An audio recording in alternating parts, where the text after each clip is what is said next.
A singer, songwriter, producer, actor. Mario has done it all. He was not just focused on a single career line, but kept all of his options open. But the question is, where is he now? What could possibly happen to someone who was nominated twice for a Grammy Award? Hello everyone, and welcome to True Celebrity Stories. Today we're diving deep into the life of Mario Barrett. But before we jump into the video, please make sure to like, share and subscribe. Also, don't forget to hit the bell icon so you never miss any videos. Mario Dewar Barrett was born on 27th August 1986 in Baltimore, Maryland. He was raised by his grandmother while his mother struggled with drug addiction. Just right off the bat, he knew he wanted to become a singer. To support his dream, his mother brought him a karaoke machine. He then joined a musical group in Milford Mill Academy, where he learned piano and used it as a basis for the melodies of his songs. Later, at the age of 11, he was discovered by producer Troy Patterson after his performance of I'll Make Love to You at a talent show in Coppin State College. He was then offered a record deal at the age of 14. After the death of his grandmother in 1999, he was forced to live with his drug addict mother. When Mario became a freshman in high school, his mother permitted Troy to become his legal guardian, who then became his manager as well. Mario shifted to New Jersey, where he caught the attention of Clive Davis and was signed by J Records. Mario became a star with his lead single Just a Friend. After the success of his first album, Mario did not stop or try to relax. He started working on his next album. In 2002, the singles from his debut album Mario, including Just a Friend 2002, saw huge success and peaked at number 1 on the charts. As of 2006, his debut album sold more than 700,000 copies. He also performed an opening act on the Scream Tour 3 that featured B2K, Marcus Houston, Nick Cannon, Jhené Aiko, and AJA.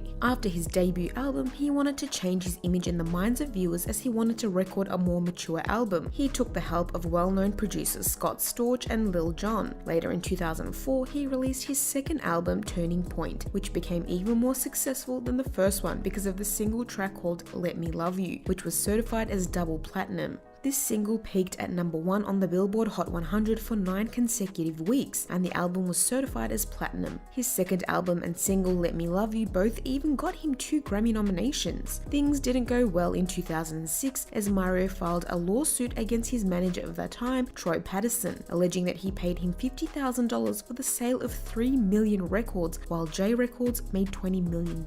Later, Troy himself filed a suit against him and accused him of breach of contract. Later, they confidentially wrapped up everything in an agreement. In 2007, he starred in an MTV documentary, The Story of Mario and His Mum, where he confronted his past. In this documentary, he strives to help his mother stop her heroin addiction. He mentioned in the documentary that he's worried about his mother as sometimes she disappears for days. There was a lot of tension between the two, and he accused her of spending too much time in the bathroom. She, on the other hand, refused to get treatment for her addiction and also denied that she had any problems. By the end of the documentary, his mother agreed to go through treatment as she stated, "I'm tired of living my life in the bathroom because one day I may go in there and never come out." After the documentary, he released his third album called Go on 11th December 2007. In one of the singles, he touched on his mother's substance problems and called it Do Right. He was still very upset over the fact that his mother missed a lot of amazing moments of his life. In an interview with 17 magazine, he admitted that he sold substances but became adamant at a point that he can no longer waste his life on the streets. In 2008, he also co-founded the Do Right Foundation to help others who were also struggling with parents dealing with substance problems. Later in 2009, he released his album titled DNA and returned to the game with his lead single Break Up, featuring Sean Garrett and Gucci Mane. But things didn't unravel the way everyone expected them to be. Mario was charged with second-degree assault on his mother. She told the police officers that he was destroying the property of their apartment and pushed her away, which caused her minor pain. He was then locked up for allegedly assaulting his mother, and she also claimed that this was not the first time he physically assaulted her. Later, Mario was released on a $50,000 bond. Mario's attorney said in his statement that it was an unfortunate incident between a loving son and a mother who continues to struggle with a devastating addiction. His mother later dropped the charges while admitting that she was under the influence when the incident took place and nothing of that sort ever happened. Mario faced back-to-back setbacks to release his albums,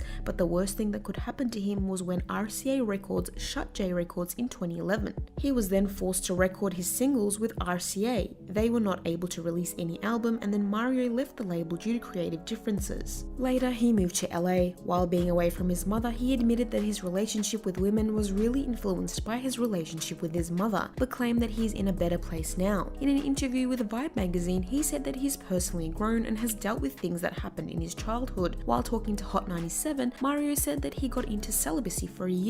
For those who do not know what celibate means, let me tell you, it's when you abstain from marriage or physical relationships. He said in an interview that it has affected the way he looked at life and relationships. This experience strengthened his spirit, and now he looks at relationships more than just getting physical with his partner. He also mentioned that he's not on any dating app, as women automatically reach him through his Insta DMs. As he said, you don't need a dating app when your DMs is poppin'. Now that we're talking about his dating life, let me tell you that he kept his dating life very private, but we do have a few names to share with you. Mario dated Jillian Barberie, who is a Canadian-born TV morning show host of Good Day LA. When they dated, Mario was just 18 years old and Jillian was 38 years old, who was divorced with 2 children. Other than that, he also dated Nicole Ricker, Tinashe Jorgensen Kashingwe, and Dez. His relationship with Dez was a little controversial, as his former best friend Amber Rose claimed that she was just using him and was never really into him. However, despite this drama, Mario and Dez took a trip to Disney World and pictured in a lovey-dovey picture on Miami Beach. In 2017, his sweet, bitter relationship with his mother ended when she passed away at the age of 49 due to overdose. Mario channeled his inner sadness into his music and released a new album, Dancing Shadows, which was the very first album of the decade. In 2020, while talking in an interview, Mario told an incident where he was held at gunpoint by police officers in Miami. He was driving in Miami with a friend who carried a licensed gun, while his daughter was also present in the car. His friend got into a fight with another man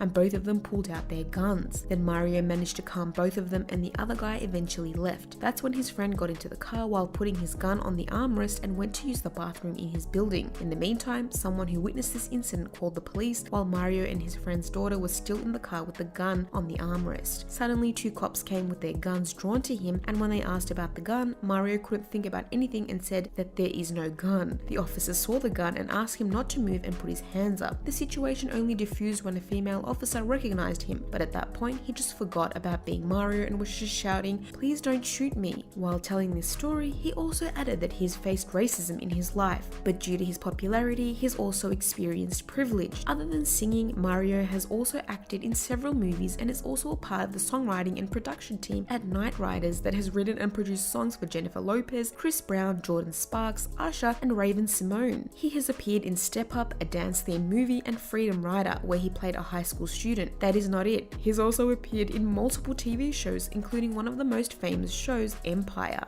Mario released the single Closer on April 24, 2020, while his upcoming 6th album is set to release sometime in 2021. That is all we have about Mario. Do let us know which one of his songs is your favorite, except Let Me Love You. Well, that's all for now. Also, don't forget to subscribe and leave a like, as it encourages us to create more valuable content. For now, we want to say thanks for watching, and we'll see you all in the next one.